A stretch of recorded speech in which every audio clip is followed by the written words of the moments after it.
What's up, everybody? What's up, everybody?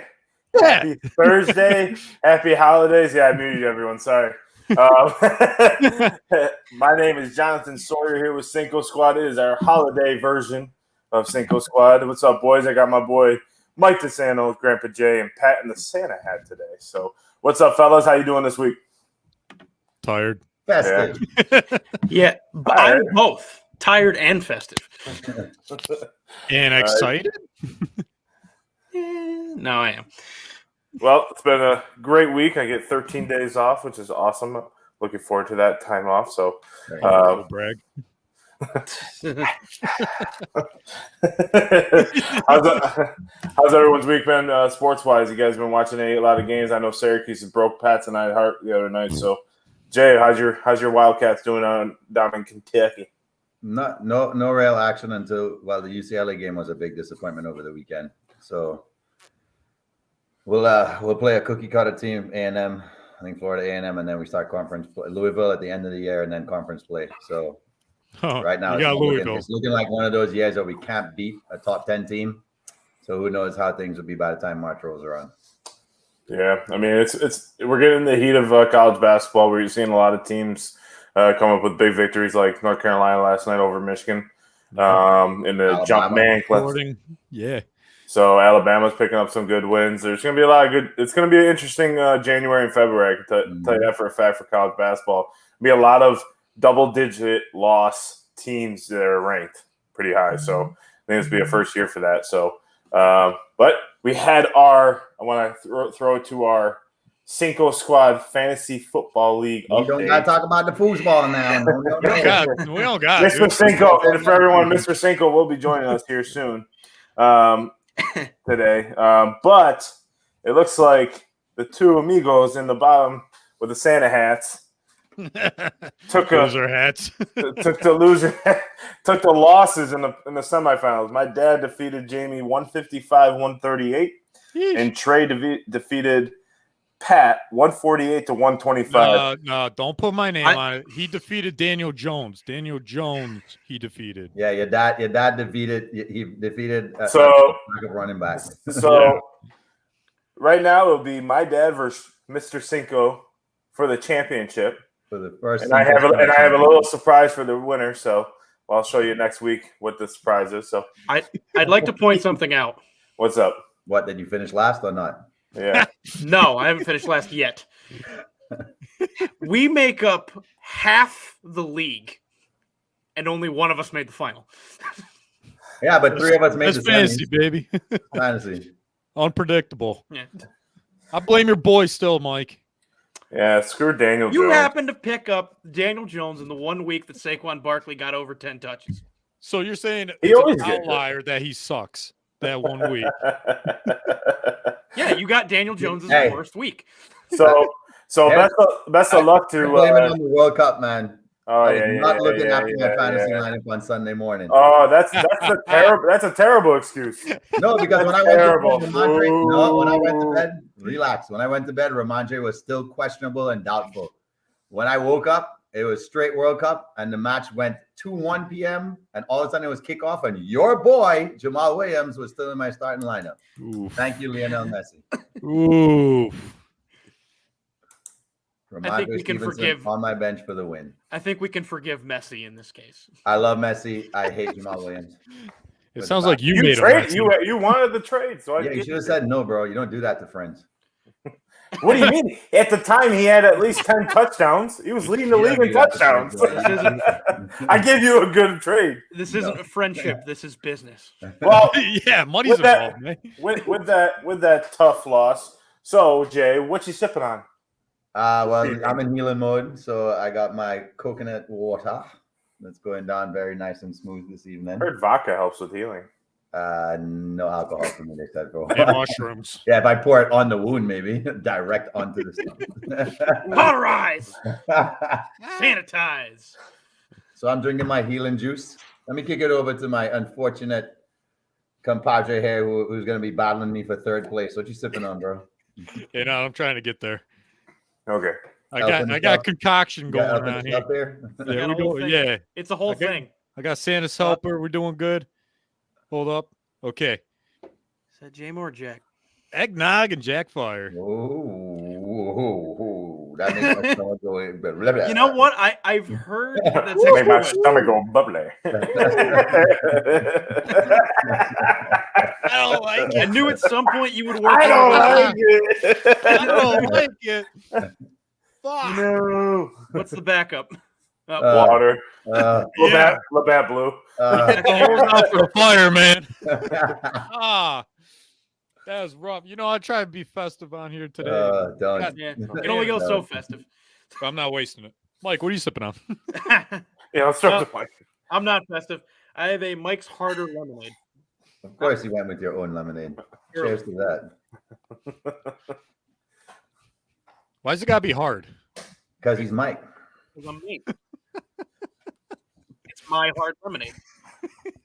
Okay. Well, thanks. I'm sipping on, Yeah, John. What do you Appreciate sipping? it. Everyone forgets about me every week. I'm just like, Yeah, because you got the freaking gauntlet. That's all you got. no. I got myself a nice Stella in a Stella Oh, glass. nice. In a Stella glass. And Classic. And it's an actual Stella. There we go. We believed you. No, you didn't. I It's actually did. food color, actually. It's Just- apple cider. just- Just hey, apple Hey, cider. I wanted to say, first of all, shout out to everyone.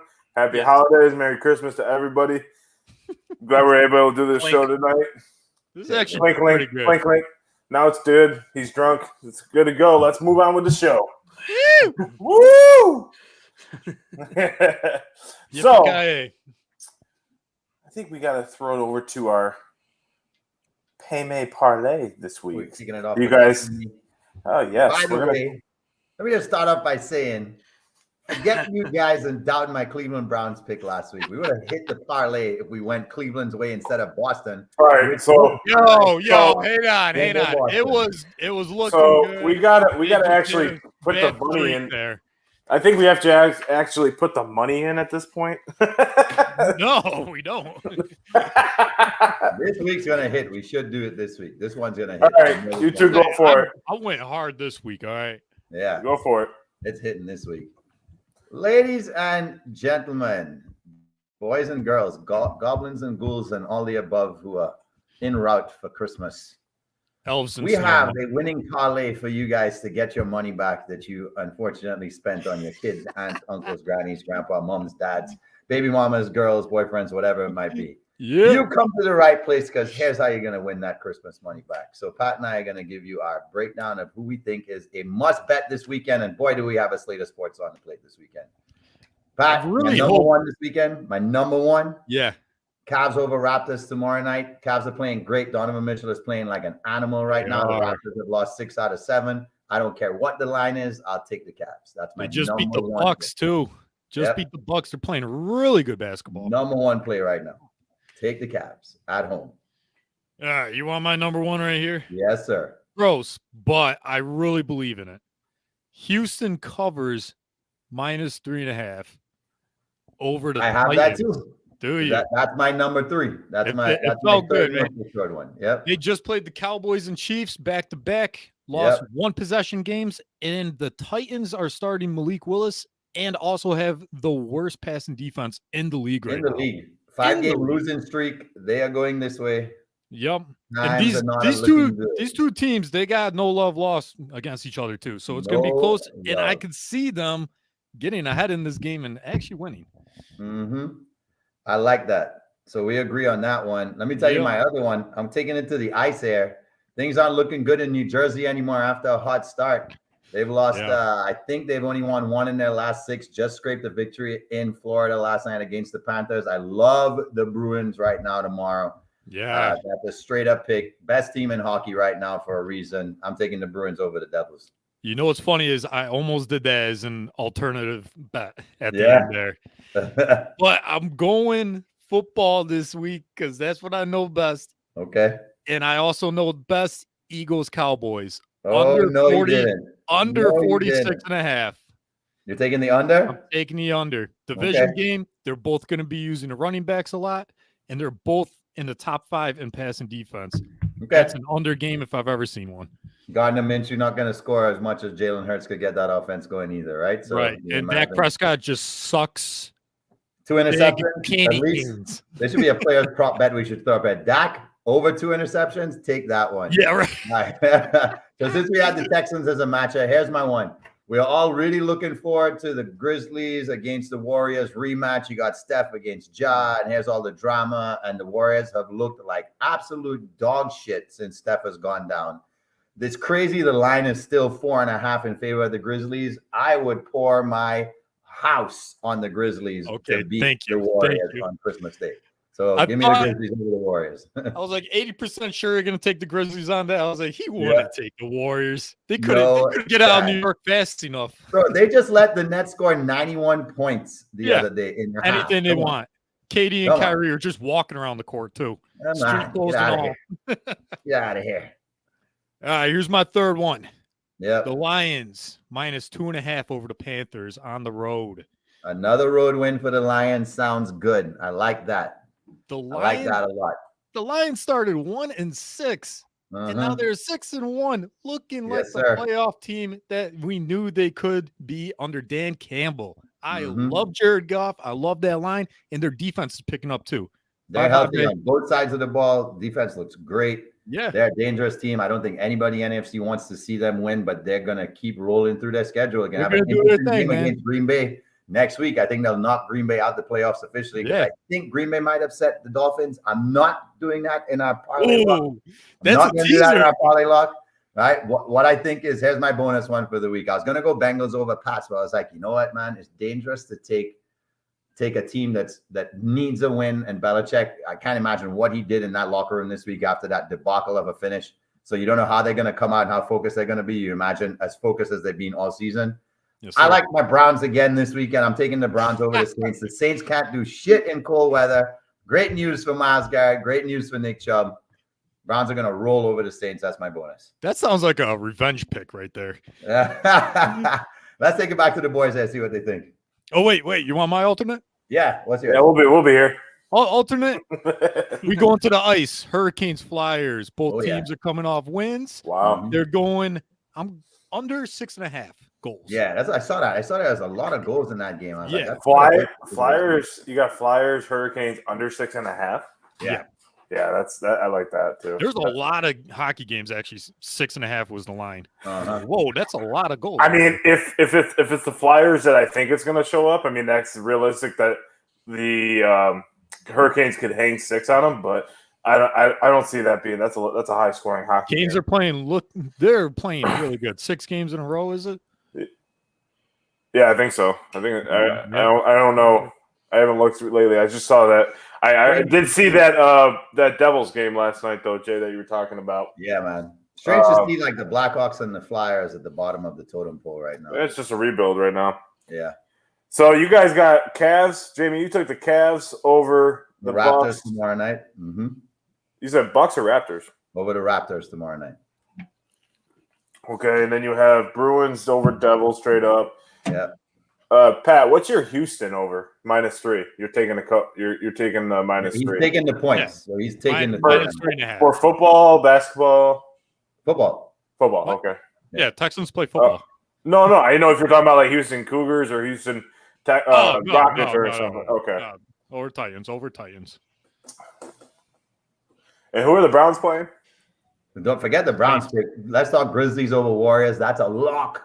Grizzlies over Warriors is a lock. Yeah, that's your money right there. Yeah, with Steph out of the game. Yeah, they look debacle right now. Right now, I'm gonna take that one over the Browns. What do you think, Mike? For a lock-in, yeah, I think the Browns beat the Saints. I would take Browns over Saints. Uncle Mike popping in saying Happy Holidays, just so you guys know. Uncle Mike. Captain Milk Jug. Captain Milk Jug. And not these a milk jug. There's a lot of good ones. So we gotta come up with one. You said not to the Browns? No. I would keep the Browns. Yeah. Honestly, right now we're saying Cavs, Bruins, under in the Carolina Flyers game, Texans and Grizzlies. We're saying those are our 5 locks. Okay. And That then sounds good.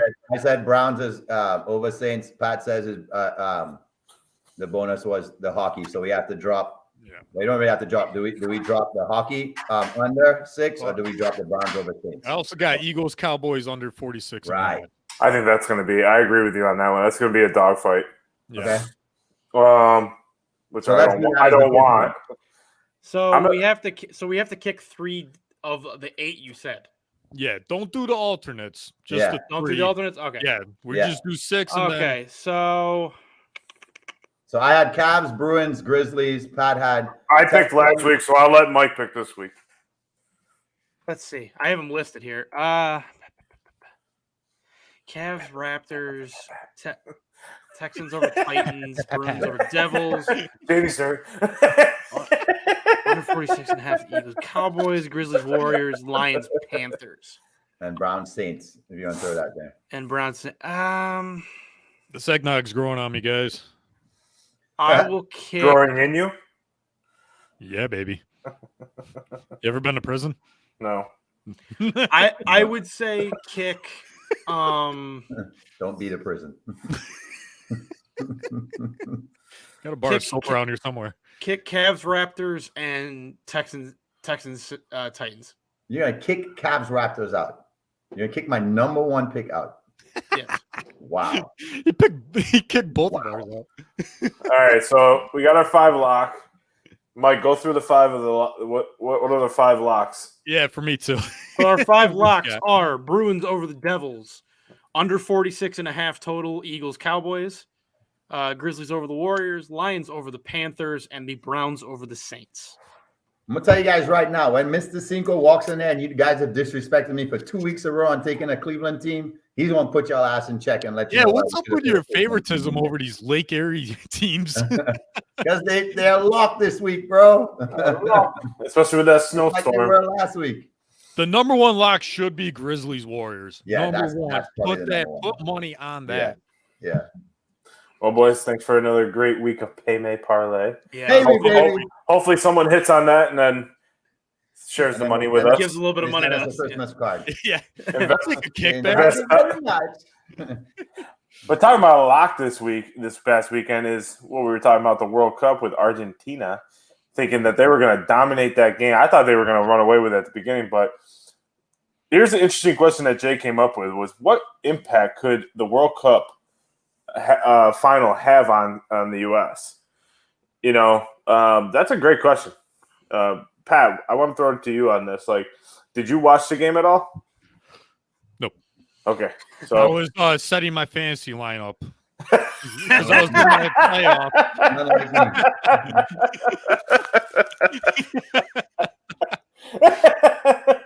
I mean, I actually did follow along. I was out doing stuff. I built myself a bar. Thank you very much. Nice. Second off, it was Argentina's to win. They let it go. Mbappe got in the way. Mbappe. And it seemed like it was magical. It seemed like a great game. But that still wasn't even the greatest comeback in the whole weekend. Could have been. Minnesota, man. It could have been. That's true. I just want to end my point with that was the greatest weekend of sports right there, baby. It was pretty awesome. It was The Saturday matchup for college basketball was incredible, and the Sunday Saturday football games was pretty cool. I literally didn't leave the house. I had my screens going. I was literally like going like this, like scanning, like the whole time. And then NFL on Sunday was great. You know, so other than watching our Eagles sit there and almost lose one in Chicago, which I hate. Well, we got to see the Cowboys lose, which is the greatest thing. I loved it. And right before that play happened, and to go back to the World Cup here in a second, but right before that play happened. Go back to the World Cup right now. Mike, what's wrong with these Americans right now? Did you guys feel what I was doing there? So, Pat, when we were talking about I steered it to the correct football. Not the football. No.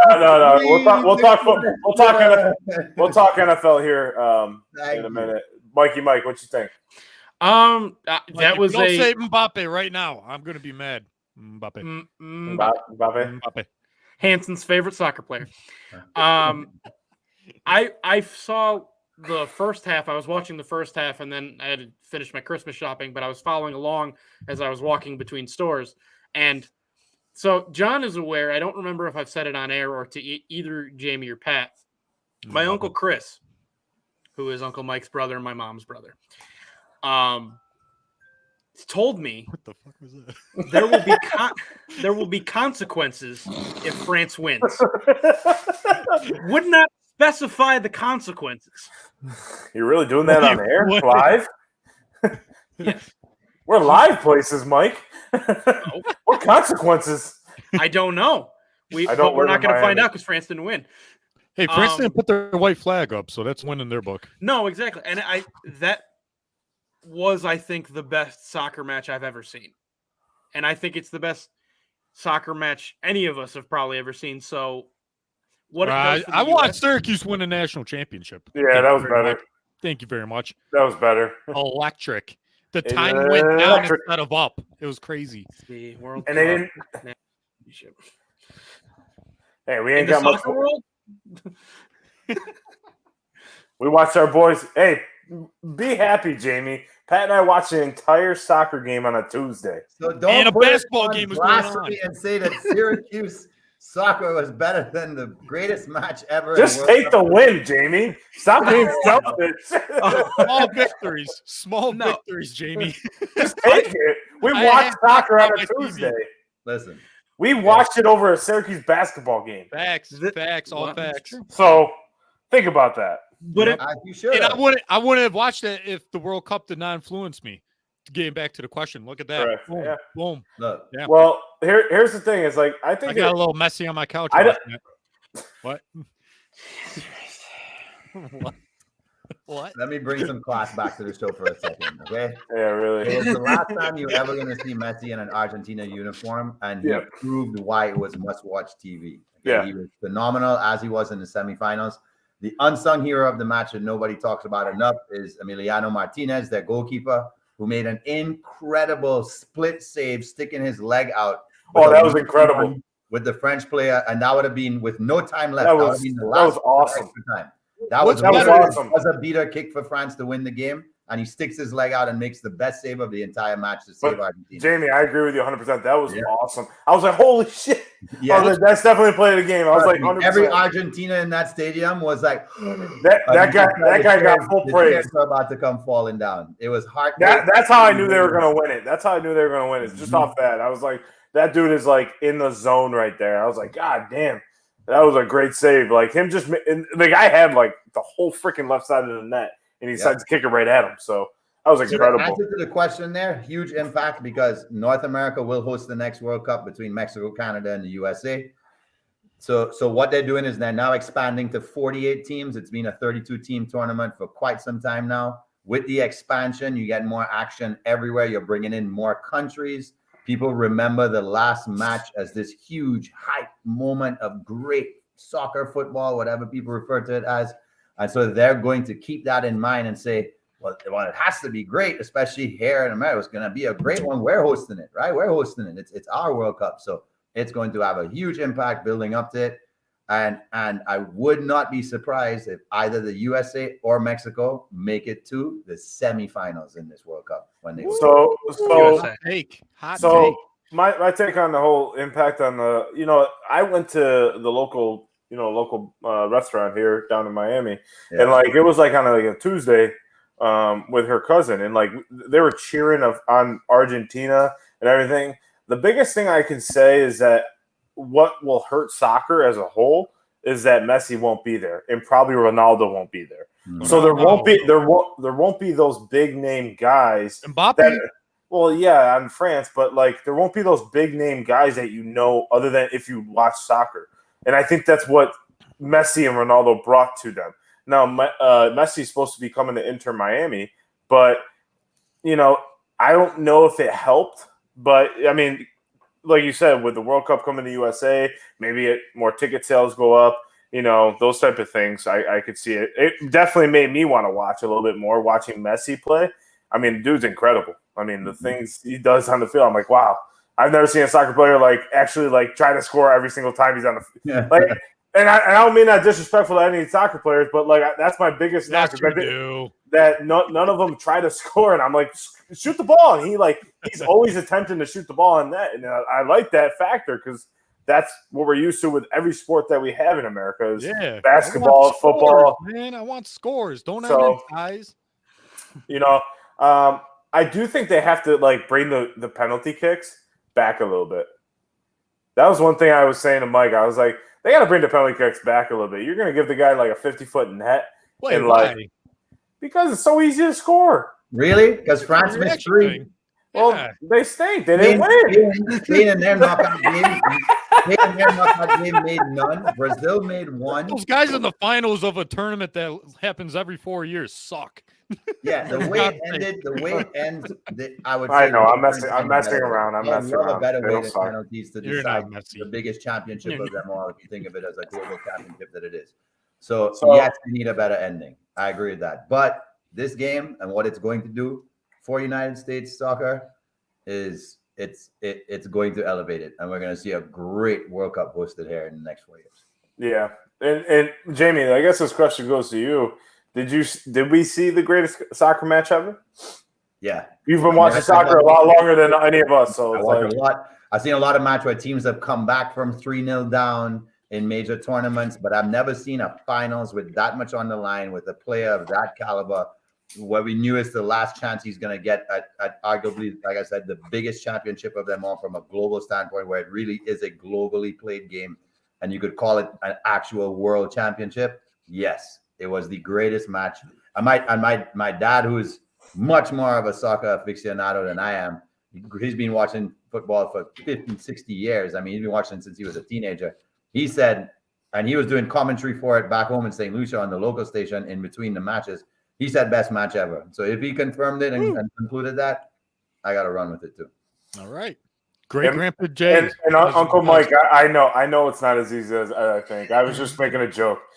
Me personally, that ball, if that was that me, a joke? You sounded pretty serious. No, because I said this on the phone. I was literally talking to Mike. I was like, if I was kicking that ball would be 50 rows into the freaking hands. You're doing the same thing everyone does on football. I can make that. You know the guy playing the big drum? It's like, no, I know. I hate being that guy. No. Here comes John's ball. Boom. No. Like I played tennis. I remember I played tennis one time. And this was when we were like kids, and I went this, and this is like when I was playing baseball a lot. So I came up and ball went flying out of the. Yeah. So I know for soccer, I play golf too. Not how you win a point, John. It's not how far you hit the tennis ball or kick the soccer ball. So definitely agree with that. It looks cool. But it does look cool. So Uncle Mike, yes, I know that it's not as easy as I think. So, but. It was a great match. I mean, I was locked in the whole time. I was watching it. It was fun watching those. What I thought was cool was Mbappe got a hat trick. So I thought that was pretty sweet. That's incredible. That's like the third time in World Cup final second time. Second time. Yeah. All right, my thought on this, I kind of want to legally change my name to Hat Trick. So you would that make you hat in the hat? No, I just want to be hat trick. Like why say 5 words when 1 word works? Trick on the hat. Trick on the hat. I'll take everyone's responses in the comments. I will legally change my name to Hat Trick. I like it. At least your middle name. Minimum your middle name. He's willing to go all the way for his squad. I love it. Hey, you know the good old Irish up there. I say, you mean, last is supposed to say Patrick is supposed to be a P on there. No, it's a hat trick, man. So it's supposed to be a P on there. I'll die if I heard that in real life, man. So I was watching the New Heights podcast with Jason and Travis Kelce. And they're really good with it. I really enjoy listening to them talk, and especially because they do it right after they're done with practice and they're done with they actually talk about things that happened, like when the Chiefs got beat by the Bengals. Jason's not afraid to bring it up in front of Travis, where if it was another person, they'd be like, "Oh, don't bring it up in front of Travis." It's like, Travis, you dropped the game-winning touchdown, so what happened? They're brothers, man. I get that, but you're not going to get. But if it was you and Travis Kelce, you wouldn't have asked that question. You would have been like hesitant to ask that question. Pat McAdoo might have asked it. Certain people. Pat McAfee would have, but like, you know what I'm saying? The general public. So I was listening to their podcast, and that wasn't the point of it. But they brought up a good topic that I thought was pretty interesting. Is could NFL players play in the NBA? And I know what my thoughts are on it. I agree with Jason Kelsey, but I want to hear you guys. Could NFL players play in the NBA? Mike. I think there are some that may be able to get a bench spot. Could a NFL player be successful in the NBA? No, because it's a completely different kind of athleticism, I would say. It's a completely different. The hand-eye coordination is the way you use it's different. The movement's different. The mindset you have to have is different. So I would say no. In the long run, no. Jay? Absolutely. There's certain players, the way that they have to move off the line, and I'm talking about receivers and tight ends, the way they have to move off the line, the way they have to learn how to move laterally, the way they have to turn their body and be able to still keep their balance while doing it. They jump for passes. There's a lot of athleticism to them making plays in the NFL that matches the NBA. Absolutely. Certain positions, though, and more of the catching positions. Maybe a couple power running backs like a Saquon. You know, I could see him being a bruiser, big butt Saquon. You know, his game reminds me of someone like Saquon's. Just defensive, like a PJ Brown. You know, you might get a couple points out of him, but he'll lock somebody down defensively. Pat? Yeah, certain positions can do it. I don't see linemen making that transition, but Big Baby Davis. There's a long, yeah. I see a long history of tight ends who played collegiate basketball. It could happen. They got the size. They can catch. They can box out. Like, yeah, why not? My opinion is absolutely not. Because if they could play NBA, they would. They wouldn't be playing. Hold on. And I agree with Jason Kelsey 100%. If you could play in the NBA, you would. There are a lot of collegiate basketball players that played at college football too. Draymond Green's one of them. He was better at basketball. He played one season, but I mean, he still played. He didn't even see the field. You know, he's on special teams, but you know, I think if you could play in the NBA, and I agree with Mike, there is such a 1% right now. And I was having this conversation with Mr. Cinco here earlier today and talking about how the game of the NBA is evolved in such a dynamic form that it's not.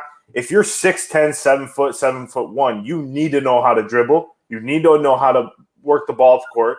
I mean, we see Embiid, he's 7'3", taking the ball up the court, and you know, you don't see that back in the 90s and stuff like that. So it's not. I absolutely do not think any NFL player could play in the NBA right now. I agree with Mike that maybe they'll get a bench spot, but they ain't gonna play meaningful minutes on a team. I changed my answer. I could see them being in the NBA like 10, 20 years ago. This NBA, no, because you did bring up a good point with the transition of this game and how dynamic it is. Correct. Everyone shoots. Everyone handles the ball. Yeah. And yeah, I flip-flop now. Shit, you got me. Okay, I'm stuck. Here's why I'm stuck on this, right? Because here's the deal, right? No, the reason, okay, I get it. If they were skillful enough, you're saying they jumped the NBA? No, they grew up loving a contact sport. Right. Where they want to still be part of a contact sport. I think NFL players, while they adore the idea of being able to be an NBA star because of the money, they hate how soft the NBA is. And they hate the fact that the NFL has become in that way as well. The boys who have names, okay? If one of these names could make a roster right now, then that should change you guys' concept that they could make it right now. Okay. So I AJ Brown. Okay. Hold on. Let me give you the name. AJ Brown, Devontae Adams, Justin Jefferson, Darren Waller, DeAndre Hopkins. You know, DeAndre Hopkins' hands are bigger than NBA players. It doesn't matter how big their hands are. They got to have the skill. Ask their wives. Yeah, it does. It does matter how big their hands are. Size matters, John. Alrighty. All right, eggnog. No, I mean, I just don't see it. Like, yeah, I'm talking about right now. If they made the transition to go play in the NBA, they could not. None of them could. No matter how good you are at basketball, no matter how good you skillful you were in college, the percentage of NBA players, if they could play in the NBA, they would. Why are you saying that? It might be a personal choice. Because, like, why would you like? It's true because there's been a lot of talks with a lot of players who play in the NFL who just play it for their salaries because that's all the NBA don't make salary. They do, but I'm saying it's not as stressful on your body. You're not getting hit in the head. What are you talking about? You're not getting hit in the head every play, are you? No. Yeah, you're not. You're playing way longer. Right, but like I'm saying, that's the point. You have a longevity in your sport. That's what I'm shorter roster. You're playing longer seasons. That's what I'm trying to say. It's like you have more longevity in your sport than you would in NFL. Average NFL player is 3 to 4 years. Depends on the position, though. You're not guaranteed. The average life of an NFL player is 3 to 4 years, or 3 to 5 years. A backup quarterback. Well, Chad Henne's been on the roster since 2006, so exactly. I mean, but I'm saying, like, I could be. He's going to stay on a team because he's making a salary. He's not getting hit though. That's the thing. Mentally in the QB room, he's got to listen. He's concerned about mentally. He's got to listen to Pat Mahomes' voice the entire time. Kermit the quarterback. All right. We'll disagree to disagree. I just don't think NFL players could go and make the transition if they wanted to the NBA. I think. I think if Darren Waller someone took him under his wing and told him, "Hey, guy, all you need to do is catch the ball on the block and play good defense, and learn how to do one little turnaround, shimmy, hook shot, and that's it," and kept his game simple. He's a prime person, I think, with his athleticism that could make it within 6 months of transitioning into trying out. And he could dominate the G League with that. So I like both of your guys' points. Both of you great points. I could see DeAndre Hopkins going pro and NBA right there. Mm-hmm. Mike, I love your face. Yeah, buddy. Mike's like, nobody's talking about Donnie Dimes going pro. What's going on, guys? Okay, he did go to Duke. I know. So you played a lot of basketball. You're not trying to Duke. You're playing pickup games all the time. And he's 6'5". So Coach K loves him. And he's all white dudes. He's fake, yeah. He can be a coach. And he'd be great because he can throw the ball to other people all the time. Assist machine. Just put him in another uniform. You would trip over the center court line every game. And he's got plenty of experience with loose balls. So diving on the floor, trying to make plays. He's a playmaker. He's got loose balls. Okay. Danny Dimes has loose balls. Breaking news. You heard it here. That's the takeaway from this segment. All right. I had a topip that's not on the list today, but I wanted to ask you guys, and it's something I brought up in the video. This is what you call a loose ball, baby. Loose ball. Loose ball. Hold up. So do you think this is going to be the first year, and I mentioned it earlier, but do you think this is going to be the first year in college basketball that we're going to see a bunch of double-digit loss Did we talk about that last week? No, we didn't. I thought we did. No. Double-digit loss in the top 25. Multiple. Not just one or two, but like multiple, like throughout the top 25. Because we're already seeing, there's only a few teams that are, undefeated. I think there's 3 teams still. I think UConn, Purdue, and I think New Mexico State maybe, I think is one of them. I'm not sure, but, do you think that? Pat, what do you think? The parity in the sport is evident that, you're going to have a lot of multiple losses, double-digit teams in the top 25 going into the tournament even who can make a run, but they have double-digit losses. Yeah. Mississippi State, John. UConn, Connecticut, Mississippi State. Mississippi State. I don't know why Mississippi State. The Mississippi Bulldogs. And Mike, Jamie, what do you think? So right now, the way things are looking is because the ACC is very competitive and there's a load of those teams in the top 25 right now. SEC has about 4 of them as well. Big 12 has a bunch. I kind of see Purdue running away with the number 1 seed perennial right now. If the big man stays healthy, he is dominating the game, dominating the game right now. And UConn looks pretty dangerous. The fun thing about UConn is they're taking on the personality of their head coach. Yeah. And I think what he has them thinking is have a lot of fun while you play the game.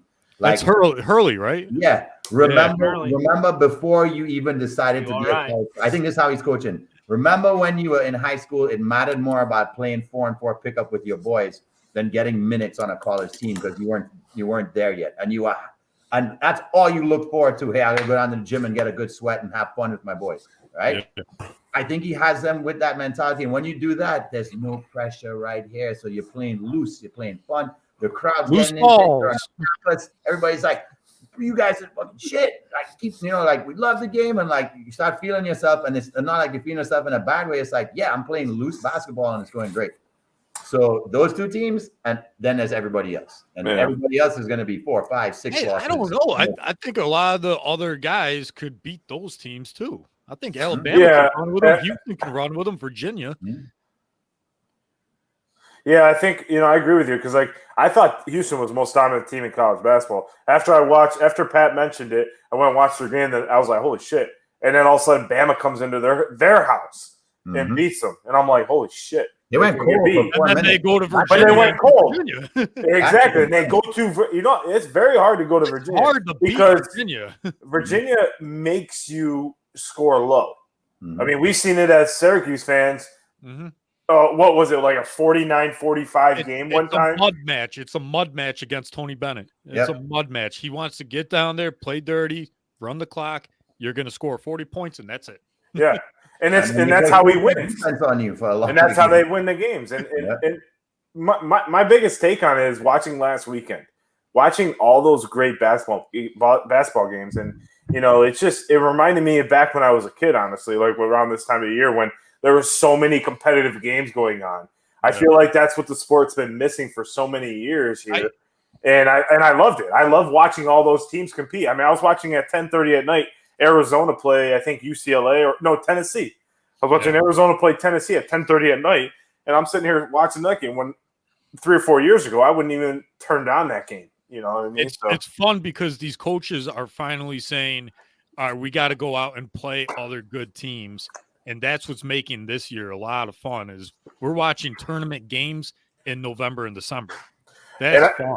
Yeah, exactly. And then we got conference play, which is another entity its own. It's going to be tough. I mean, we saw yesterday Pittsburgh, who was at the bottom of the ACC.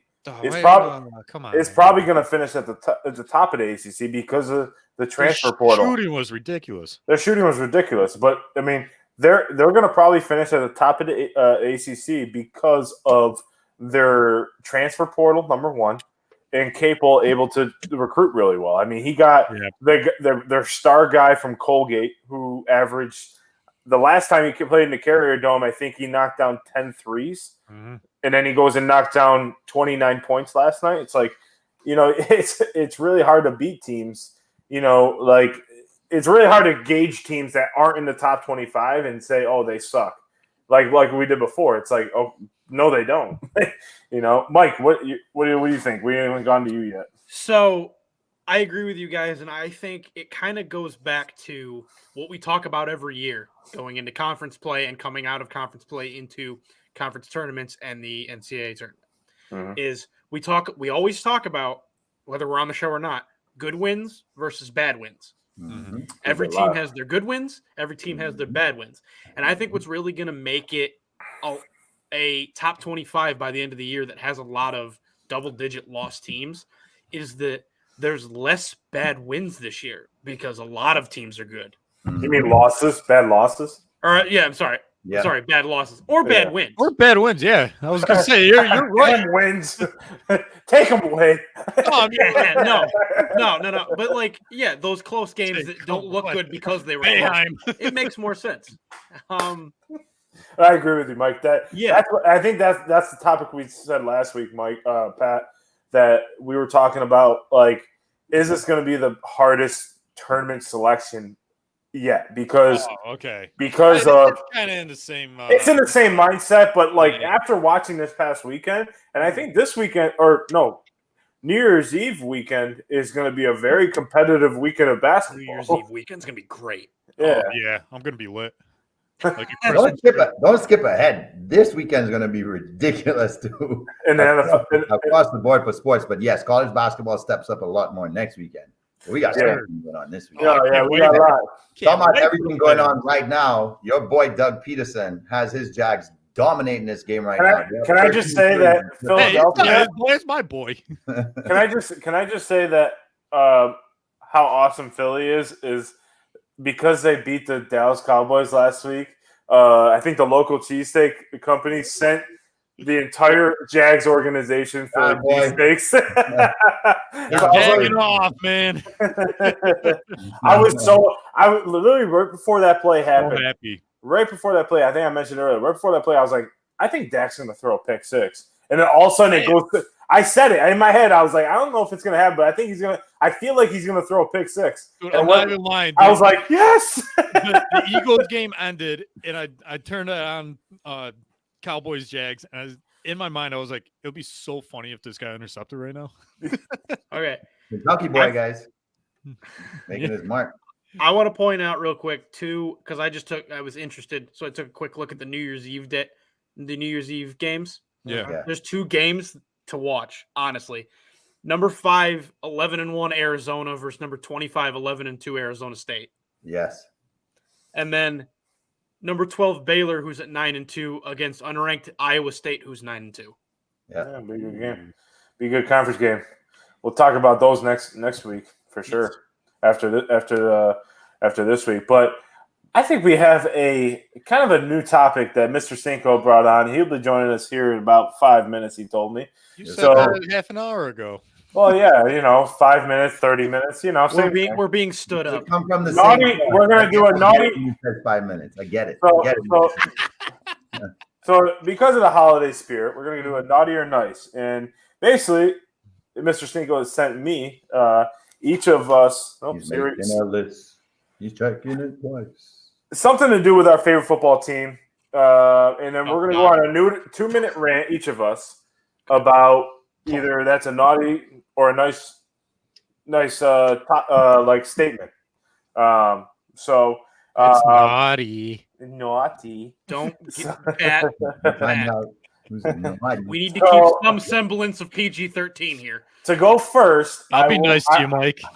I will make Jamie go first, and Jamie, here's your topic. Right. What's up? Hi. Should Tom Brady retire at the end of the season? Absolutely not. Tom Brady needs to keep playing because this year does not reflect the way I believe he would have liked to say, this is how I want to end my career.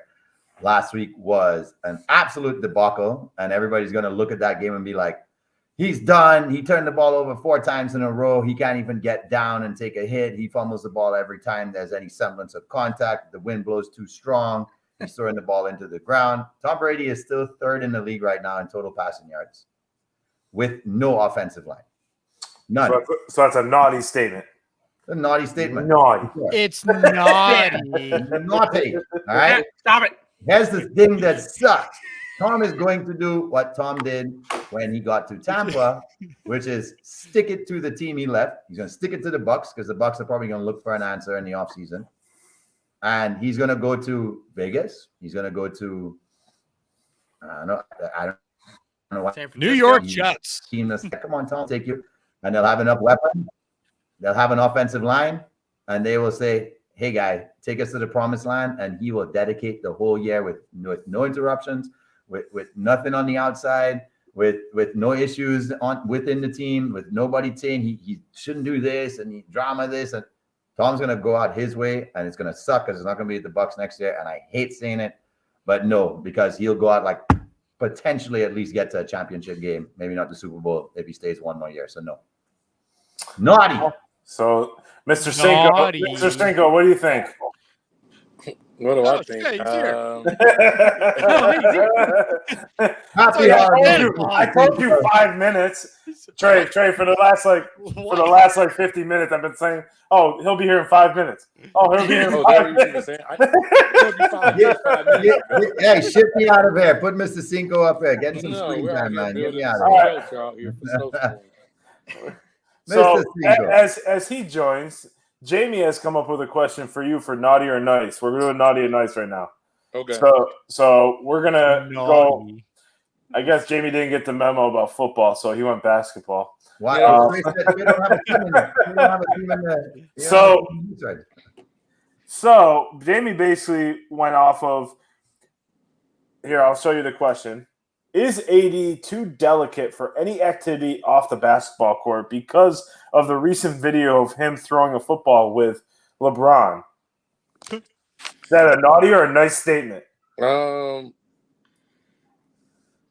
think it's nice, actually. I think it's nice. I think it was very gentle putting it. That's a very gentle man.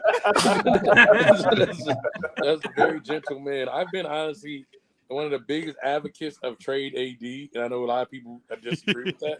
But last month when he was killing it, I'm trade him my draft stocks. Great. This is the same man who literally got hurt trying to pull LeBron up from the ground after falling on the ground. I can't trust AD. So they're freaking circus out there. Yeah, I don't trust AD. I barely trust AD to get to his car safely on the way. So he is too delicate for that. And I like AD. Don't get me wrong. He seems like a good guy. He helped us get a championship, but it's time to go. Yeah, I hear you. No, I agree with you. So moving on. So that's a nice way of putting naughty. Yes. Nice. Okay. Yeah, that's my naughty. Pat, Mr. Cinco has come up with your question. Okie dokie. And artichoke. And do you trust Gardner Minshew to get it done if Jalen's injury extends into the playoffs, like Nick Foles? Yes. Wow. Yes. It's all right. It's going to be on brand. I believe Gardner Minshew might have a bigger. All right. Yes. Then Nick Foles. He could carry a team. He can get there. He's got the stash, baby. And he would do it all in Mike Leach's memorial. You guys forget how that takes a lot. That takes a lot. So this is a nice statement. It's nice statement. Nice, very nice. Nice. But he's going to be naughty against the Cowboys this weekend. Oh, God. Take him off. Take him off. I can't. Mike. Yes. Oh, God. Mr. Cinco has, should the Giants extend Daniel Jones if the Giants make the playoffs? We talked about this earlier. Yeah, that is a nice statement because, yes, for multiple reasons.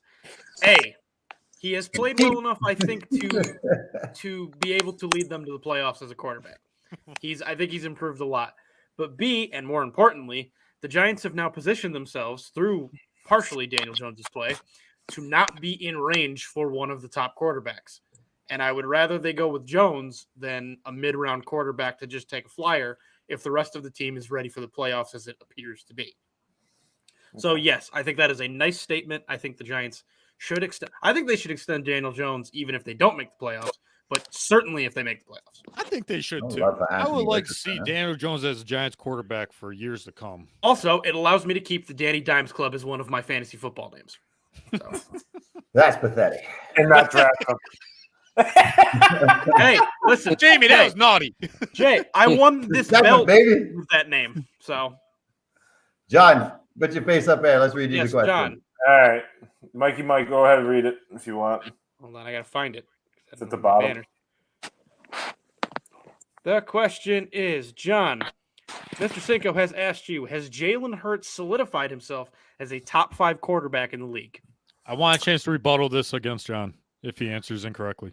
So my answer is yes. That's a nice statement. Okay, go on. Because go on. At this point, and and everyone knows I've been a big non-believer when we drafted him. I said, "What are we doing? What is going on with the Eagles? They're throwing their franchise away." I never questioned Jalen Hurts' work ethic. I question his arm strength, his accuracy downfield. All those played a big factor in me not solidify him as our next quarterback. But something deep down in me thought about when back in 1999 when the Eagles drafted Donovan and everyone booed him and said the same exact things about Donovan as they did about Jalen. And now we're seeing kind of the second version of that. So yes, he has solidified that because I think the way he carries himself, he's a hard worker. He's worked on his game. He's obviously led the team to a 13-1 season. And I think it's bullshit that people say because the Eagles aren't there because of him. So, yes, he is a top 5 quarterback. That is a nice thing. Saw his arm. Now I'm a believer. Attaboy, John. Jump on the Jalen train, boy. Great questions, Mr. Cinco. Trade no doubt in John's mind. He's in love. Ooh, Shucks. Oh, you guys shouldn't have. All righty. Well, that was fun. We should do that more often. Yeah, I like that. We need to come up with a general name for it outside of Christmas. You know how I spared you, Trey? I spared you because I was going to say Ohio State wins by not losing by 21 in CFP semifinal. I mean, I'll take it for what it is. This wasn't the best team. No, I mean, this wasn't the best teams. I can take it. I take it for So here's a topic that we kind of skipped over was. Yeah, I think Pat kind of alluded. Should Philly be worried or relieved they can rest Hurts before the playoffs? Relieved. So, Jamie, let's throw it over to you. I mean, isn't what this is what teams did, right? Like teams shut down when they need to. Of course, you don't want to do it because of an injury. Right. But now the Dallas Cowboys are going to find a way to lose games. They're going to do it before the playoffs. It doesn't even matter. So they say can it louder. Say it louder. I'll say it as loud as I can. Say can. with your chest. So the Dallas Cowboys. No, so don't you dare! Don't you dare! It's almost like a dream scenario for them now because they don't have to put them out there and they'll probably still lock up the one, and that's all they need. 2 home games to get to the Super Bowl. So yes, I think it's not played out perfectly because they hope he's okay after 2 weeks. I think he will be. So, yeah, it's a relief. Trey, what did you think? I mean, as they relieved, they seem to dodge the major bullet, no collarbone damage or anything like that. And it does give him a way to rest, especially with the amount of physical, ass kicking he's taking week to week. There's a way to recuperate, get his bones right for when it actually counts. Also, there is something to it that if they were to beat Dallas with the backup, there's something to take in your heart of your divisional opponent. If they lose, all right, you played your backup. They win, great. So they play with house money. Wouldn't it be so indicative of the last Super Bowl run? Your backup comes in and wins a huge division rivalry game. You're like, well, Jalen can't play in the playoffs, and maybe we already have an answer as well. You know who else is starting this week is for Indianapolis. So serendipity. Yeah. So this question, obviously it sets home with me, but the biggest thing I've been reading all week with Gardner Minshew is that the team really hasn't missed a beat in practice. Because you know how they kind of when we had Carson go down back in 2017 and had one with Nick Foles, we lost 2 straight games badly, looked horrible. And Doug Peterson had to redo the whole playbook because the quarterbacks were not similar type of styles. You know, I feel like Gardner and Jalen are similar style quarterbacks, so you don't really have to change much. And everyone in the locker room is rallying around Gardner, saying, he's been throwing dimes all week. The dude's awesome. He's a team player. He's willing to be in there. Apparently he's been on the phone for hours with Jalen Hurts talking to him. That's stuff that you like to hear from a fan side of things. That he's willing to put into work, and he knows it may be short term. So even if it is long term, hopefully it's not. All the tests came back negative on Jalen. I still feel comfortable about Philly's chances when we enter the playoffs. So, Pat, what do you think? No, yeah. I mean, it's nice that we have this luxury of having a guy who plays a similar style, being a kind of a mobile quarterback, check down, okay, run kind of guy. it's a luxury having that in a week that we really don't need to play Jalen Hurts. We only need 1 win out of 3 weeks to get the number 1 seed. Yep. And that's also a luxury. It's a Dallas week. We want to beat them. I think it can get done with Minshew. But I understand that the injury came up. He can rest. We don't have to be wary of a sack that'll just knock him out completely. He can just rest, recuperate for a couple weeks. I'd like to see him play in the last week just to get going because we're looking like we're going to have a bye week. Get a little rust off there from these 2 games. If it goes 2 games, it might go 3. But, yeah, I like the rest. Get them up. Get them going for the playoff run there. Mike, what you think? I know you don't really care, but no. See, the thing is, I have talked about this in the past. Care this much. Yeah, I care this much because in the it's true because in the hierarchy of NFL teams I don't like, the Cowboys are number 1. So if you can screw over the Cowboys, that's fine by me. Yeah, no, I was the biggest Jags fan last weekend. Right? I loved the Jaguars last week. Dougie Peterson. Dougie Peterson does it again. I agree. I think it's a relief because, like you said, you don't need Jalen to win. I don't think you need Jalen to win any of these games because the defense is rolling that much and the rest of the offense is rolling that much. And I think Gardner's been with the team long enough to really, not miss a beat. Even as far as the playbook goes. Right. It's not like a backup that just signed this year. Right. And is still might be trying to learn the playbook or doesn't know the playbook as a starter. Well, it's like something, Trey, and I always say, it's not a bad thing to have a good backup. Right. Look at San Francisco. They had a good backup in Jimmy G. Unfortunately, he got hurt a few weeks ago, but they wouldn't have been in the position without him there. That's the system, though. Any one of us can go in that system and win a game. Well, they have a stellar defense. I'll give you that. Stellar defense, but they did win games. Throwing 300 to 400 times a game. So having a good backup is critical. So and then obviously going to get Christian McCaffrey, of course, but that's another thing. So, but I agree with Mike. Yeah, he can get and no matter what, it'd be nice to have Jalen Hurts nice and healthy for you guys to make the Super Bowl and lose to whoever the AFC team is. Damn, Mike. You said win wrong. Damn, that hurt. No. I know what I said. I have a journalism degree. I know what I said. Are you sure? Positive. Jones could play in the NBA. Listen, if that's if you think you can get past the Giants in the NFC Championship game. Hey, Mike, it's an appropriate time for our segue to say, and keep the change.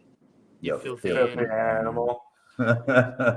Just segue into and a Happy New Year. So, as in the holiday spirit, as Jamie just said, we're going to do Cinco Squad's top 5 Christmas movies. Woo! Pat had to watch his this week. Just make sure he had a list. So that is actually true. So what we're gonna do, boys, is Mike and I made a graphic, and it's gonna go over the top of the page here, so you won't see us. We can still talk over the top, see what you guys think. We'll go. I'll read off the first one. First one's Jamie, then myself, Mike, Pat, and then Trey's. I'll read them off. We can just kind of discuss a little bit and then move through it and then go off to Stump the Squad. All right? Okay. Do it. All right. So for Jamie's top 5 Christmas movies, we have Narnia. Narnia? Yeah. The Lion and the Witch Wardrobe. Home Alone.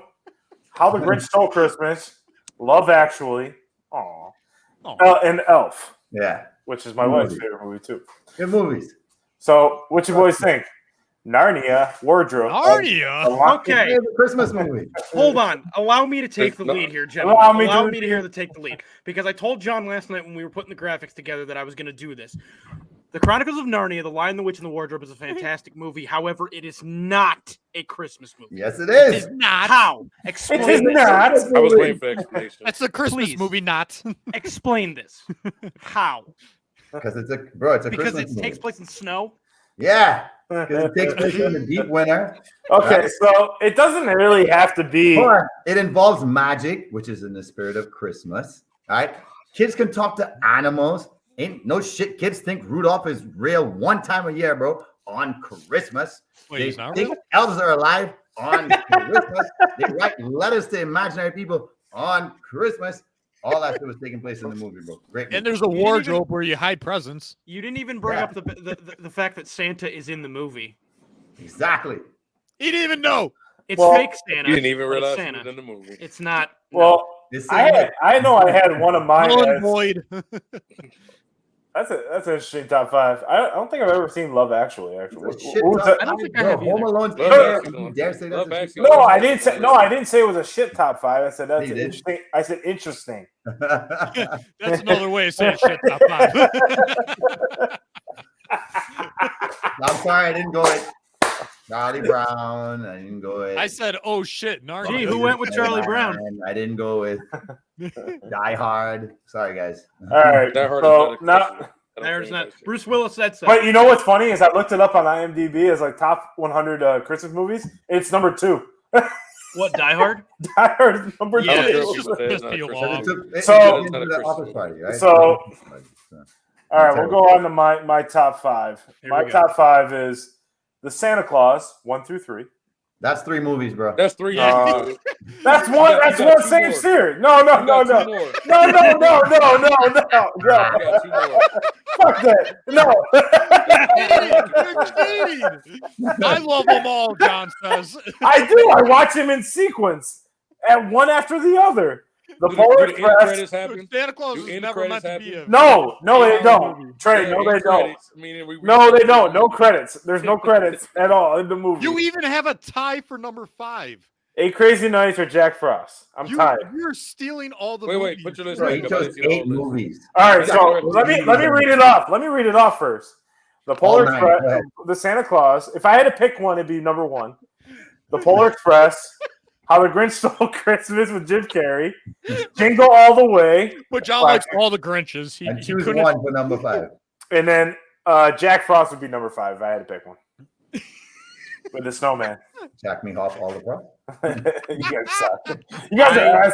Every time it's me, you guys gotta give me shit, you assholes. Dude, look at your list. That's ridiculous. Your first got pick started was with three one. movies. My number 8 1. movies in the top 5. Okay. What?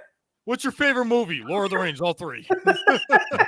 Well, it could be. You watch all of them at Bro, once. I mean, God, kind of. you left Home Alone off your list, bro? Really? I'm not a fan of it. I'm not. Actually, number 5 was at first Miracle, but it's not Christmas. There's Christmas, ice, it's not a there's Christmas ice skating. Santa Claus is in there. No. Christmas is included in the movie. But Yeah, they're sliding down the hill at the end. They Lake give Placid Herbert was whistle. right next to North yeah, Pole, Jimmy New York. Carter's giving a speech. It's It's the same thing. So okay, I suck. Sorry, guys. No. Move on to Mike. I will say this for Your your list. list was very interesting, John. I love it. Gotta I stop. can't believe you almost said. I I'm do glad lo- you didn't put Miracle there. I would have It's my favorite movie. It's my favorite movie. No, Yeah, I know it's it's your favorite fantastic. movie, but it's not a Christmas movie. It plays in the winter. No, but Mike I know. said I Let know. Mike I know. talk. Get that toothpaste out the tube. Go. But Mike said Jimmy Carter's in it, so I was like, that doesn't make it a presidential movie. Donald Trump No, Home they Alone, just does that play- make that a president movie too?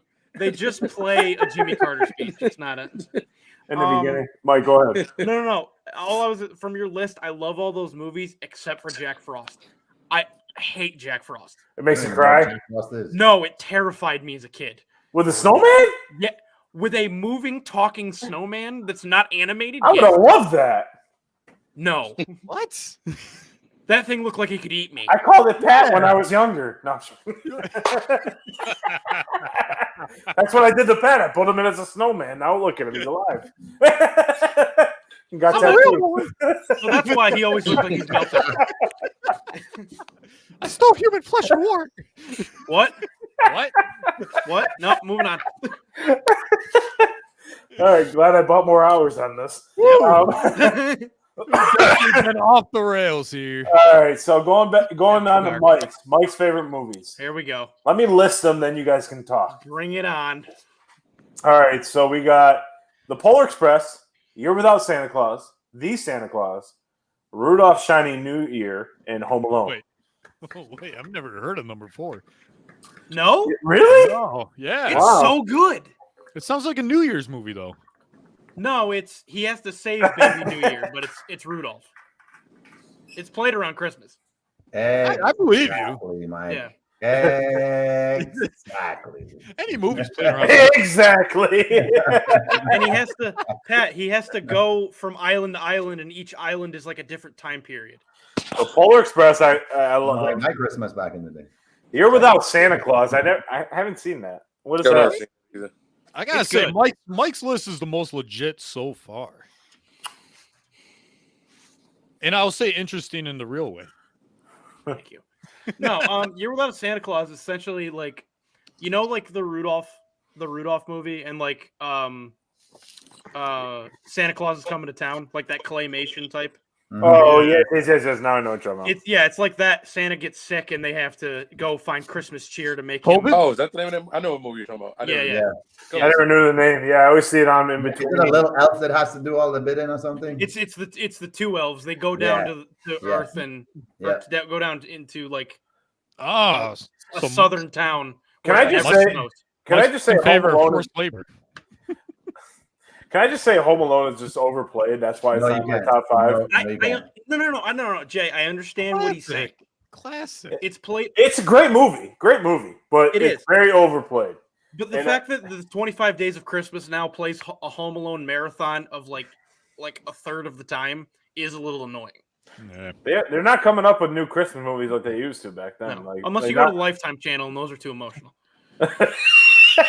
All five of mine are from Lifetime. What are you saying? All five of my movies are from Lifetime. I gotta pick the Hallmark channel, man. Mike's like I'm a wreck when it comes to that movie. I got my chocolate wine, and I just cannot. I can only watch tissues, wine, chocolate. I'm good.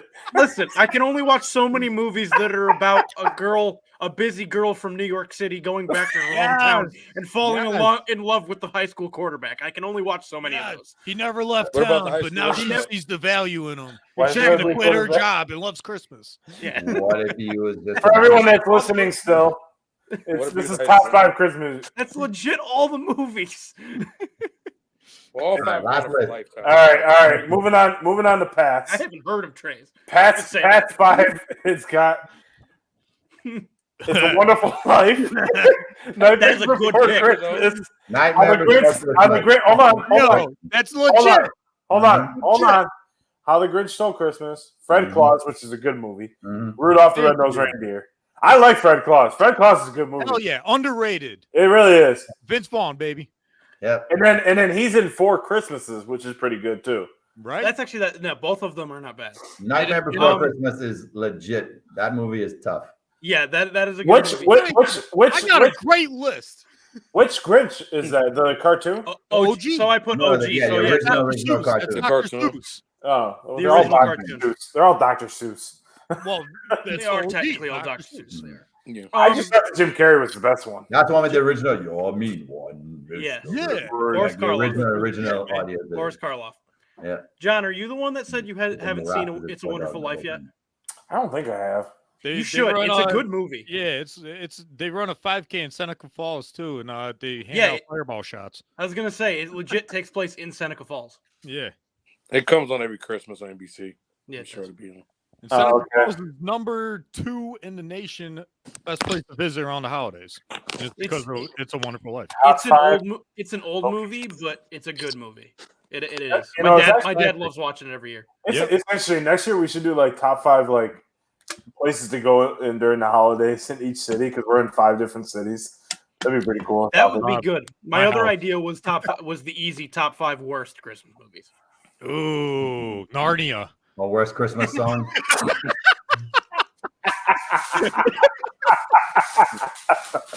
Straight to the heart. There's the bus.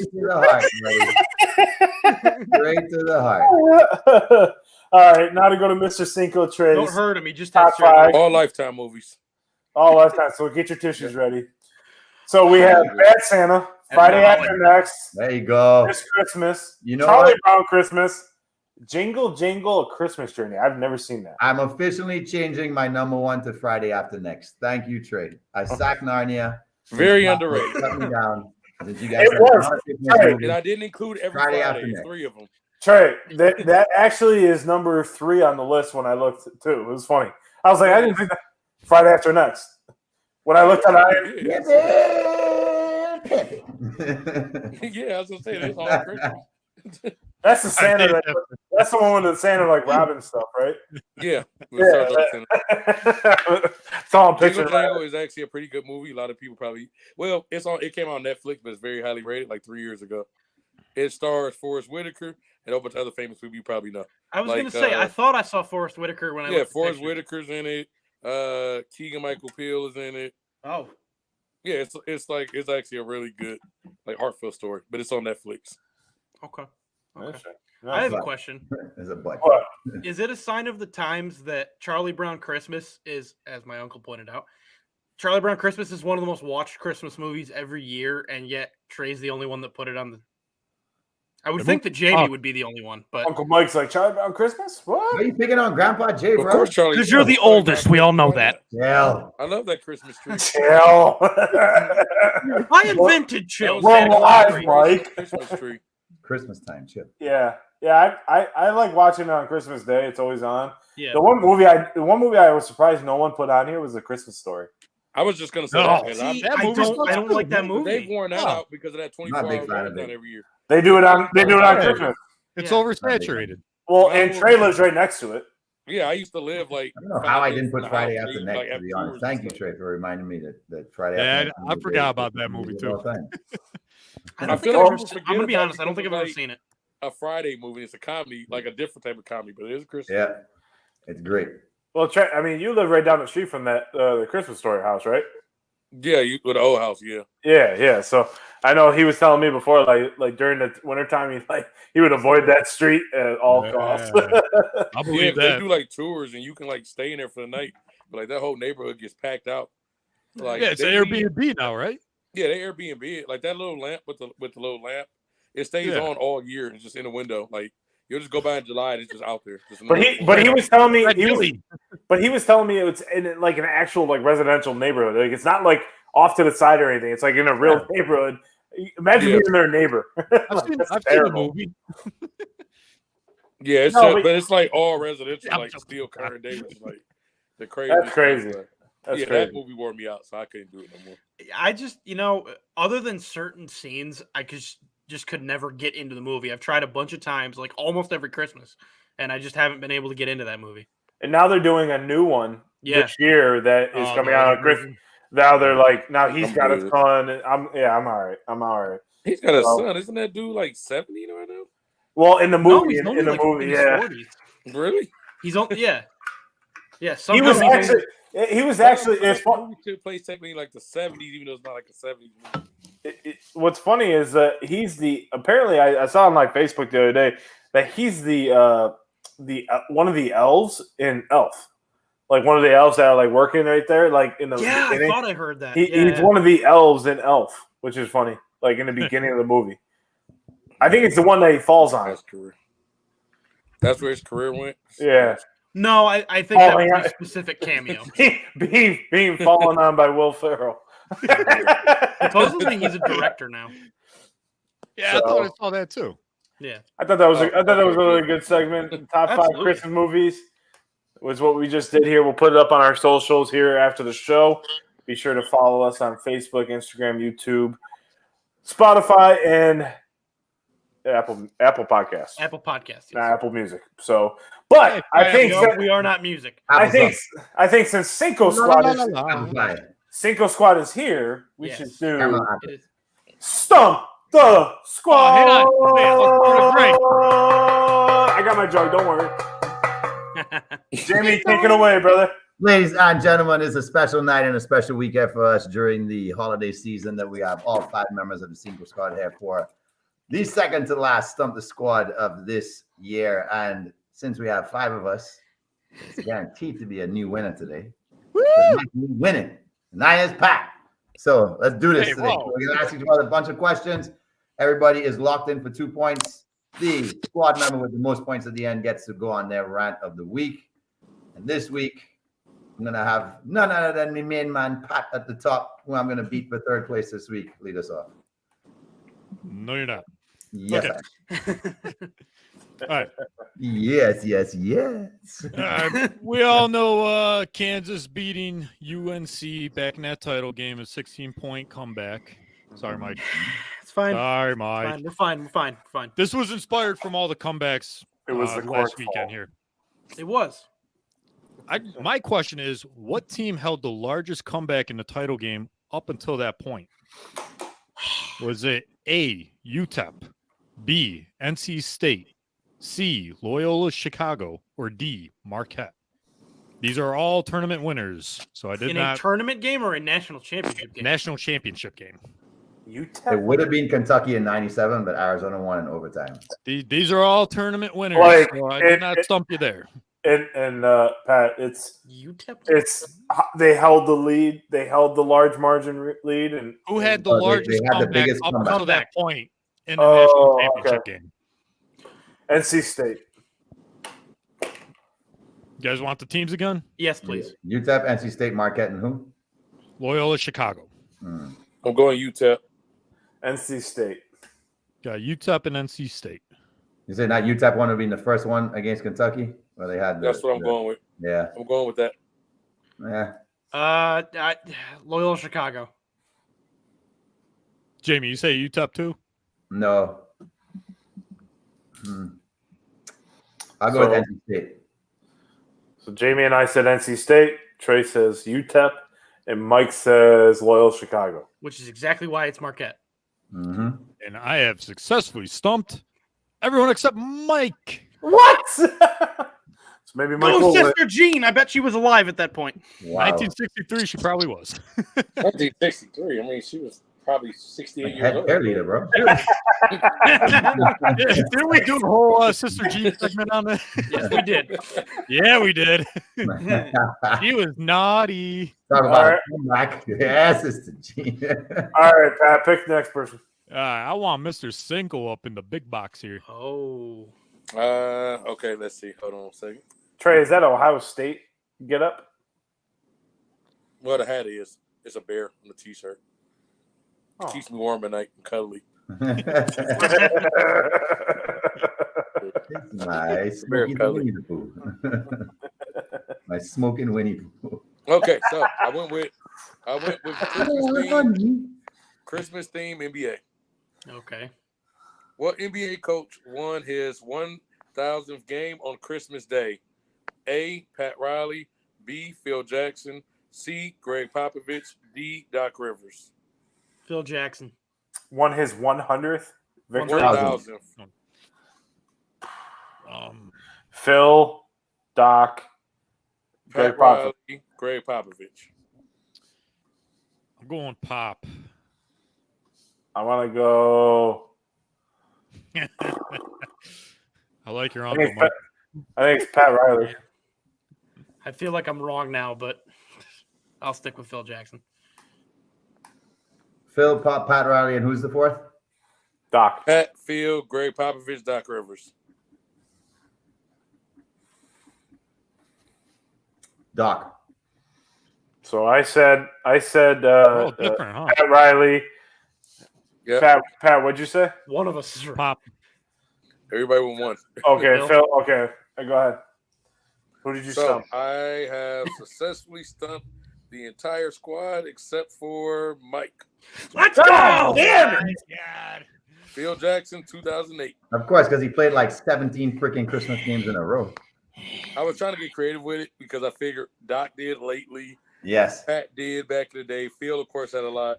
And Popovich actually doesn't probably have many Christmas games. But it makes sense that the Lakers and Bulls would play the most Christmas games. The Lakers and Bulls. Yeah. During his tenure. So that's what my thought process was. Yeah. Just like I remember something about Kobe having like a really good Christmas game, and there was some other big thing, and it must have been. Well, Kobe has the most Christmas games ever played. Does he? Yeah. Which was a potential question, but I thought that'd be too easy. All right, Trey, who's next? Let's go with Mike so we can actually catch up here. Yeah. For real, bro. Like, great strategy. Okay, so we all know we're exiting a big part of MLB free agency, and we saw a lot of big deals. Somehow, signed, right? Mike gets 2 points on this. Yes. Yeah, I've added a stipulation in which if you all get it wrong, I get 2 points. So we've seen a lot of big deals get signed this offseason. But what I want to know is 22 years ago, entering the year 2000, at a salary of $15.7 million, who was the highest paid player in baseball? The year was 2000. 2000. Okay. the year 2000. Yep. Was it A, Kevin Brown, B, Randy Johnson, C, Albert Bell, or D, Bernie Williams? Albert Bell. Bell. Brown. Okay, so I got 3 Bells and a Brown. It was Randy Johnson. Pat. 3 bells. 3 Bells. It was Randy Johnson. I got a Brown later. I have successfully stumped everyone but Trey. Damn it. Wow. It was Kevin Brown. No fucking way. Kevin Brown? What Get the out. fuck? That doesn't sound right. Soon within the next 12 months to be eclipsed by Alex Rodriguez. Yeah, I know A-Rod came along. I thought he was 2001 though. Well, You know, I thought you were going to say Mike Piazza. I thought Piazza was the highest paid player in 2000. He got a big deal at the end of the year, I think. Because he was eventually the highest paid player in 2000. Yeah. Yeah. well, it's not my rant this week. They had some good teams back then, so I let's guess see. that was too random. What do you want next? Well, now that you say that, John, I will give it to you. Oh, okay. Hi. All right. Back in 1910, the first no. Hold on, I might know this. Oh, I gotta put the I bet scores. Sister Jean knows it. I'm positive Sister Jean knows it. Okay, so in 2019, Lamar Jackson became, because we're talking about MVPs right now, coming down the stretch with Pat Mahomes and Jalen. In 2019, Lamar Jackson became the second player in NFL history to be named as the unanimous MVP. Who was the first? Peyton, Aaron, Tom, Marshall Faulk. I'll save my answer because I know it. I heard you asked this before, and I thought it was Marshall Faulk. I'm going to trust my gut and say Marshall. I'm just going to say Payne. It's probably obvious, but. I'm going Tom. Mike? Oh, was that the. Marshall Faulk. Marshall. You guys, so 2 Marshalls, a Peyton, and a Tom, Yeah. and I have successfully stumped everybody except Trey. It is Tom Brady. It's Tom Brady? I thought it was That makes sense. Mister, I know the answer. Shan't go to that. Yeah! Baited you, Mike. Whatever. So we have a tie right now with Trey at 2, Mike at 2. Jamie's at -8. Same dude. I'm just trying to get him. I'm trying to get Who's next? Who's next? Jay. Oh yeah, that's right. You started. treat me like dirt today, bro. I just had surgery, and these guys treat me like shit. I'm not treating you like anything. Damn it! All right, so it's down to Pat and Mike and Trey. down to Mike and Trey. So here we go. The Minnesota Vikings pulled off the greatest comeback in NFL history. While I was watching that game, I was thinking, "Wow!" I looked at my nephew and said, "This might be the first team that ever has 2 ties in one season, being the Colts." And he goes, "Nah, Uncle, that has to have happened before." But it has never happened since the overtime extra period came in 1974. In 1973, however, how many teams ended the season with 2 ties? Was it 2, 3, 4, or 5? So the year before the extra time period was introduced to the NFL, which is 74 and 73, how many teams finished with 2 ties? 2, 3, 4, or 5? 4. 3. 2. 4. And I have stumped everyone except Mr. Cinco. Oh, well. Ooh, it is 3 teams who finished. I wish I was there. Yeah, Trey wins. And Mike's like, we can aspire to give you a Christmas present. I wish I said I actually knew the answer to that question for real, but good guess. Trey Day is week 38 champion. Yeah, and Mike doesn't want him on the show anymore. I'm not going to get the email next week for the link. He's not going to get the link. Hey, he's going to text Mike. Link. He's going to text Mike, hey, he sent me the link. Sorry, this number has been deactivated. Yeah, man, it's weird. We haven't had a show for months. No, it's going to be a link to like something jacked up, like the Steelers just getting their ass kicked or something like that. Like, fuck you! Just a Rickroll. All right, Trey, you get this week's week 38 rant of the week. Go for it, brother. Let's see, rant of the week. Okay, so I wasn't here for all this discussion, but I know this happened at some point. My big rant is I hate, and I mean hate, expansion in college football. Now, a lot of people do love, let's put 8 teams, let's put 12 teams, let's put 38 teams. You know, it's crazy. I'm an Ohio State fan, but this basically guarantees us in the playoffs every year now, which is great, but at the same time, it takes away from the fun part of it meaning something every week. The most unique part for college football is every game matters. If I know we can afford to lose 2 or 3 games because we're Ohio State, maybe I'll go out, not do as much during the Purdue game because who cares? So to me, it takes away from that. It's the perfection, and it's something of that I do love of that. I also do not like with the extended playoff that it is going to stretch so far that we're going to basically go right into the combine for these kids. And I don't know. For me, I like having that uniqueness of every game matters. No other sport has it like that. Not in a team sport. The only way it really matters that way, where every game matters, is maybe like an Olympic athlete or something like that. But there's no throwaways, and that's what I'm going to miss with college football. Is there will be throwaway games now. Yeah, 68 teams. 68 teams. 210. 210. Well, that's every program Michigan versus Alabama. Well, Trey, that's like what I sent you earlier this week, where it was like 24 teams, 2030. Like I can see it happening, where it being that. It's definitely it's definitely because they're gonna want to. I mean, the NFL Combine is going to be right after the national championship game. Right. So these kids will be like the last 4 teams should play a mini tournament in Dayton, Ohio, and the winner gets to advance to the main tournament. I think that's a great idea. What? Yes. Yeah, he's making fun of the play-in round. Yeah. What the hell? Reference. They can go play in Dayton, Ohio. They can get the right to get their ass kicked by Alabama. I'm here for it. In a basketball court. Yes. And there should be penalty kicks. What we didn't touch on was the NFL losing one of their greatest players of all time this week. Yeah. And unfortunately, he won't be there as the second Steeler ever to have his jersey retired this weekend. His family's going to have to do it on his behalf. Franco Harris was involved in what's the greatest play in NFL history. They actually have a game honoring him this Saturday night between Vegas. At the time, they were the Oakland or LA Raiders, who the Steelers hated and loved to beat. And in his rookie year, he made the greatest play of all time. And sad he won't be there to embrace the honor, but I think he's always been embraced as one of the classiest guys in NFL history. So sad week for his family, and rise in perfect peace, Franco, for being just an awesome player that even we can look back and probably would have loved, whether you like the bumbling style of football or not. He was just a baller. Yeah, definitely. And, RIP. You know, definitely, it should be an interesting week of football. That you bring that up. I mean, it should be a lot of close games, a lot of playoff decisions made this week, I think, with a lot of games on the line. So it should be an interesting week. I just want to wish you boys a happy holidays and Merry Christmas. Hope you guys have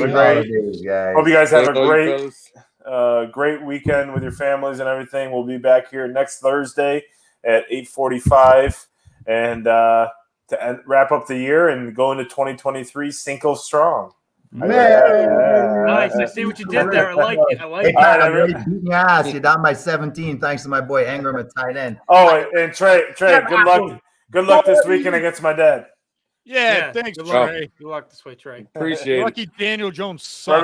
For everyone that tuned in, You gotta win it for the squad. For everyone that tuned in this the last 38 episodes, we appreciate it. Yes. Thank you.